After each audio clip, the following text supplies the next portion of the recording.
Ich heiße Marie, ich bin 22 und ich bin halb deutsch, halb französisch.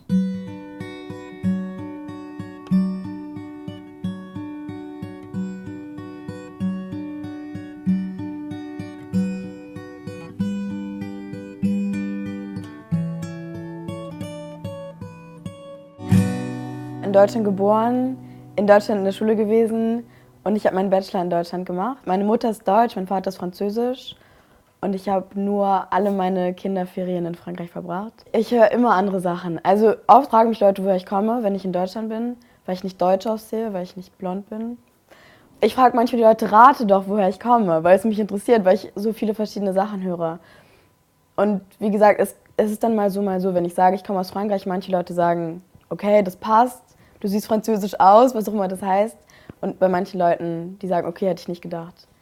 Also ich sehe es nicht als Beleidigung, manchmal ist es so ein bisschen nervig tatsächlich, aber es ist auch nicht unbedingt immer das Erste, was die Leute einfragen. Ne? Wenn mir Leute sagen, ich sehe nicht deutsch aus, nehme ich das nicht unbedingt als Kompliment, aber auch nicht. Also es freut mich irgendwie zu hören. Ich weiß, vielleicht fühlt man sich wie was Besonderes so ein bisschen. Und dass die Leute einen nicht einordnen können, finde ich eigentlich ganz interessant. Also es ist mir schon aufgefallen, gerade in der Schule, alle meine Freundinnen sind blond. Wenn ich Probleme hatte mit meinem Aussehen, dann war es wegen irgendwas anderem. Aber nicht, weil ich gesagt habe, meine Herkunft hat mein Aussehen so bestimmt, dass ich mich unwohl fühle.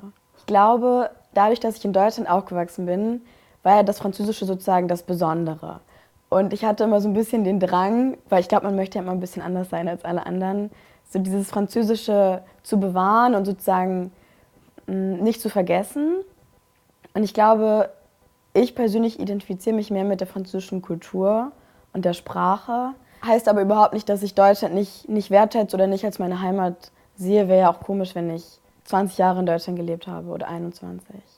Ich habe das Gefühl, bin ich in Deutschland, bin ich für alle die Französin. Bin ich in Frankreich, bin ich für alle die Deutsche, Marie die Deutsche. Und du bist nirgendwo so richtig ganz. Also einerseits ist es schön zu wissen, man hat zwei Herkünfte, aber trotzdem ist man nirgendwo ganz richtig akzeptiert. Also ich würde nicht sagen, ich bin nicht akzeptiert, aber man passt nicht 100% rein. Und das merkt man schon irgendwie.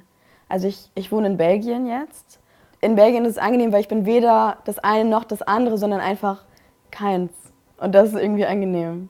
Ich habe es immer als Vorteil gesehen, gerade in Deutschland, dass ich auch diesen anderen Hintergrund habe, weil ich auch eigentlich immer nur positive Rückmeldungen dazu bekommen habe. Also ich glaube, wenn man als Kind Französisch spricht, dann finden das immer alle ganz toll. Im Gegensatz zu, wenn man vielleicht eine andere Sprache spricht, wo die Leute ein schlechteres Bild haben. Ich glaube, es gibt eigentlich zwei Aspekte. Einerseits von sich, inwiefern ich das Gefühl habe, ich identifiziere mich mit der Kultur und den Menschen in einem Land.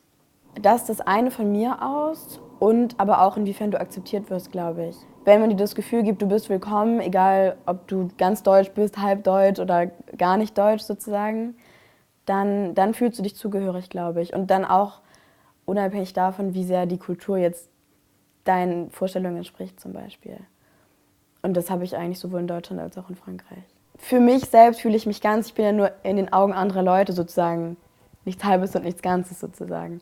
Man ist ja ein Mensch und egal woher die verschiedenen Seiten kommen und die Herkunft, es ist nur in den Augen der anderen, wo eine Seite halt von außen kommt und die passt nicht rein sozusagen. Aber für mich selbst, ich bleibe eine Person und ich sehe das nur als Vorteil eigentlich, diese beiden kulturellen Seiten zu haben.